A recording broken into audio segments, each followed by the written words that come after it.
जा रहा है। ऐसे ही एक मामला अब यहाँ एक नया चलन चला दिया, जो जैसे कहते हैं जो क्राइम बढ़ रहा है, तो क्राइम को रोकने के लिए एक नई चाल के तहत जो है, जो भी पीड़ित आता है, कोई चोटिल है बेचारा, कोई कहीं ना कहीं जो नाजायज किसी के साथ हुआ तो वो थाने में आता है, तो एक नया चलन चला दिया कि उसी को धमका दिया जाए, उसी को दबा दिया जाए और उसी को डरा के हवालात में बंद कर दिया जाए। एक एक दो दिन वो लोग बंद रहते हैं। और यहाँ इलाके में पहले कभी ऐसा नहीं हुआ। ये इतिहास है कि हमारे यहाँ पे 3 लेडीज़ को 2 रात जो है थाने में बिठाया गया, जिसके ऊपर कोई केस नहीं, उनके ऊपर कोई केस नहीं। उनके घर में कहीं झगड़ा हो रहा था, ज़बरदस्ती घर में घुस के उनके साथ मार पिटाई करी। एक लेडीज़ 80 साल की है, एक लेडीज़ का हाथ तोड़ दिया और फिर बाद में जो है उनको छोड़ दिया काफ़ी हंगामे के बाद। तो अगर वो मुजरिम नहीं थे तो उनका 2 दिन रहना, ये देखिए आप जो है कितना उत्पीड़न हो रहा है पीड़ित लोगों के साथ। एक हमारी छोटी बच्ची, उसने जहर खाया और जैसे ही वो डॉक्टर के लेके गए, डॉक्टर ने कहा ये पुलिस केस है और आप एक बार पुलिस को इन्फॉर्म करो। माता पिता सब जो है वो लोग एकदम भाग के और उसमें गए, थाने में गए। तो जो हमारे यहाँ इंस्पेक्टर साहब हैं, वो उनका कैरेक्टर तो ख़राब है ही और उनकी हिस्ट्री भी ख़राब है। उन्होंने कहा लड़की ने खुद खाया है जहर और तुम दोनों इन लोगों को अंदर बिठा दो।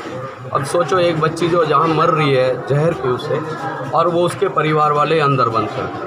तो बहुत से ऐसे किस्से हैं जिसमें पीड़ित को ही अंदर थाने में बंद करके उनसे बोली लगाई जा रही है। एक 2 दिन जब वो लोग अंदर रहते हैं तो वो अपनी मार पिटाई भूल जाते हैं, उनके साथ जो गलत हुआ वो भूल जाते हैं। वो तो फिर जो है हाथ जोड़ के अपनी बोली लगाते हैं कि साहब मुझे यहाँ से निकलवाने के क्या रुपये देने पड़ेंगे। तो इस तरीके की चीज़ें, इससे क्या है, दोनों चीज़ हो रही हैं। एक तो जेब में पैसा जा रहा है, उसके साथ साथ जो है क्राइम भी कंट्रोल हो रहा है। जब कोई पीड़ित थाने में आएगा ही नहीं, आएगा तो उसे सज़ा दे दी जाएगी, तो वो कैसे शिकायत करेगा। तो ये नए तरीके का चलन जो है हमारे इस योगी राज में हुआ और ये एक नया तरीके का एक ट्रेंड जो है ये क्राइम कंट्रोल करने का। तो यही बहुत सारी चीज़ें थी। वैसे तो ये पहले से चलता आ रहा है 3.5 सालों से, लेकिन अब सर के ऊपर से पानी चला गया। और जनप्रतिनिधि के साथ भी जो है बदतमीजी, हम लोग भाई वो लोग पीड़ित हैं, मैं जिम्मेदार हूँ। अगर मैं नहीं उनकी आवाज़ उठाऊँगा, मैं नहीं जाके कहूँगा ये नाजायज़ हो रहा है, तो कौन कहेगा। तो इस तरीके के बहुत सारे मामले हैं और हमने इसी उसमें बिगुल बजाया था। उन गरीब लोगों के क्या खता है, उनका क्या कसूर है। आप खुद सोचिए, जब कोई चोटिल हो जाता है तो इंसाफ मांगने के लिए सीधा थाने में भागता है, और आप उस चोटिल की जगह हो के देखें कि एक तो उसके साथ गलत हो गया, ऊपर से जहाँ वो इंसाफ मांगने गया उसने भी उनको डरा धमका के अंदर थाने में बंद कर दिया। मैं आपको बताना चाहता हूँ, ज़मीन नीचे से निकल जाती है। आदमी जो है उसका मेंटल सिस्टम डिस्टर्ब हो जाता है, चारों तरफ अंधेरा हो जाता है, अब किससे जाके मदद मांगो, तो बेबस हो जाते हैं। और गरीब आदमी वो पैसा नहीं दे सकता, उसका कसूर इतना है।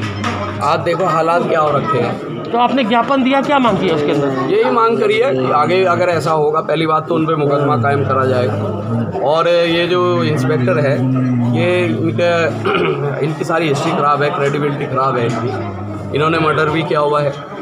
एक आदमी को बिना कसूर के रामपुर थाने में इन्होंने 2 गोलियां सिर में मारी हुई हैं, उस पर भी केस चल रहा है। और जहाँ जिस थाने में जाते हैं बदतमीजी की वजह से इनको जो है हमेशा सस्पेंड करा जाता है। आय से अधिक संपत्ति की जांच चल रही है इनके परिवार के पास सिर्फ 3 बीघे ज़मीन है, और आज जो है जो उनकी प्रॉपर्टी निकल के आ रही है ये 50 करोड़ से भी ऊपर की है, जिसमें 10-12 प्लॉट हैं, जो कुछ नोएडा में है, कुछ दिल्ली में, कुछ लोनी में, कुछ मेरठ में।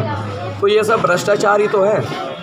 आप उनकी सैलरी कैलकुलेट करके देख लीजिए, अगर वो कहीं 50 करोड़ के बीच में टैली होती, घर में कोई और पढ़ा लिखा है नहीं, एक यही जॉब है, तो ये सब गरीबों का ही तो पैसा, जो उनकी मेहनत है, जो उनके खून पसीने से कमाई हुई है, उन्हीं को तो चूसा जा रहा है। अब आप क्या कार्रवाई चाहते हैं?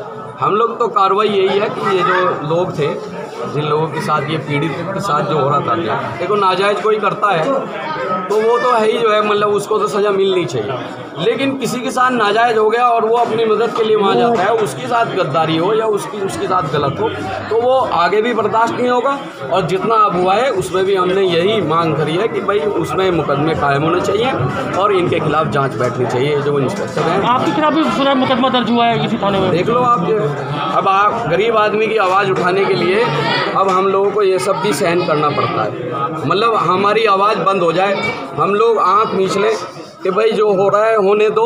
अमीर आदमी के साथ कभी कुछ नहीं होता, वो पैसे से मजबूत होता है। जो भी होता है वो गरीब के साथ होता है, क्योंकि गरीब बेचारा लाचार है, वो अपना पेट पाले, अपने बच्चों को पाले, या जो है थाने में इनकी जेबें गर्म करे। तो यही एक लड़ाई है भाई। इस इलाके में ज़्यादातर गरीब लोग हैं और इन्होंने मुझे चुन रखा है, तो इनके लिए मैं नहीं जाऊँगा और कौन जाएगा। तो नायब हुसैन है जो कि कैराना से विधायक है, जिनका साफ कहना है कि